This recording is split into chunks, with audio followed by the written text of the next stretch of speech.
Today we'll talk about how can you disable this sign or know how you can do that on your Upwork challenge app. All you have to do, you just go above your photo profile, click on it. So then it's going to show for you a list like this. Then you click here on settings.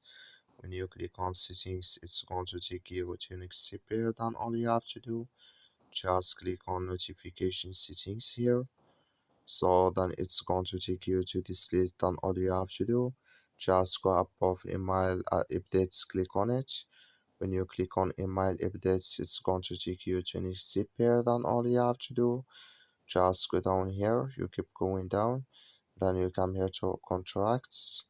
So then you keep going down here, then you come here to weekly billing digits here, click in this sign or this color.